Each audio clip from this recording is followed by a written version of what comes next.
America is sitting on a ticking time bomb. Imagine waking up tomorrow and realizing that the US government needs to refinance up to 11 trillion in debt within the next 12 months. 11 trillion dollars. Okay, I'm not an actor, and that's not a headline from the future, it's reality. And here's the scary part. This debt was issued at low rates years ago, and now it's rolling over at much higher interest rates. That means the cost to just keep the lights on in Washington could explode, rocking the global financial system. So the big question is this: what does that mean for you, the dollar, and for Bitcoin? Well, today we're going to break it all down. What's up, family? It's Coach Massey, and you're locked into the Daily Hodl. Now, let's put this into perspective.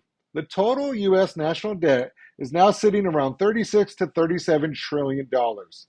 That's a number so massive it's hard to even comprehend. But here's the kicker. Between 7 and 11 trillion of that debt is due to be refinanced in the next 12 months. Some estimates put it at 25% of the total debt, and others push it closer to 31%. No matter which number you trust, the reality is the same.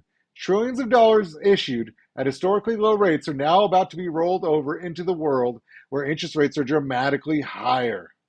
Okay, so what does that mean? Well, in simple terms, America's annual interest bill is about to skyrocket. And when the US government is paying hundreds of billions more just to service its debt, well, that's money that doesn't go to defense, it doesn't go to healthcare, and it doesn't go to infrastructure. That's when people start to lose confidence in the system. So how does this tie into Bitcoin? Well, it's simple. And I'm going to break it down into three ways to make it easier for you. Number one, debt spiral, which pretty much equals a hard asset demand when governments print more money to pay interest, and fiat currencies lose purchasing power. Bitcoin, as a fixed supply hard asset, becomes the natural hedge for people. Every dollar printed increases the case for digital scarcity. Number two, stable coin connection, people. If you haven't figured it out yet, the US is basically facilitating the rise of stablecoins, backed by short-term US Treasuries. Billions of dollars of demand for T-bills is being created by stablecoin issuers. And here's the punchline. Those profits, that value storage, is increasingly being parked into Bitcoin as the long-term store of value. Debt to hard assets, that's the real strategy. And number three, a flight to safety. The average person is waking up, they're seeing inflation eat their savings, they can't afford a home, they're seeing interest costs balloon out of control, and eventually the trust in dollars fade. That's when Bitcoin just isn't an option, it becomes an actual lifeboat for people.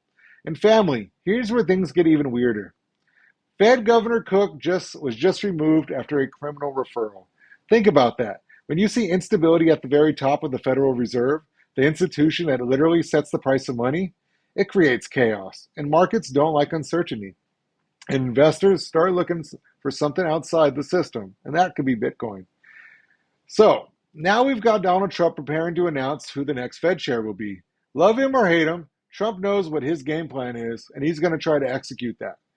He is probably thinking that he understands hard money and it's going to become the people's choice to decide what to do. I think he's going to double down on printing money as the banks want more spending, assets to just continue to fluctuate, and it's easier to have that volatility to pay the debt off. So let's be real. This debt spiral is not slowing down. Debt to hard assets is the move. This isn't a game anymore. Pack your bags because the train is not stopping. Whether the Fed wants it or not, whether Washington wants it or not, capital is flowing into Bitcoin. The only question is whether you're on board before its next big wave.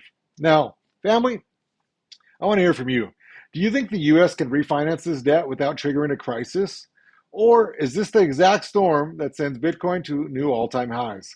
Drop your thoughts in the comments below because this community is all about learning and growing together.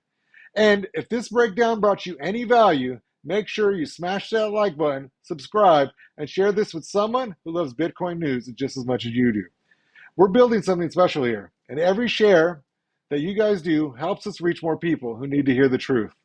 And as always, none of this is financial advice. This is for education and information only. You've got to do your own research and make your own decisions, as investing is an individual sport.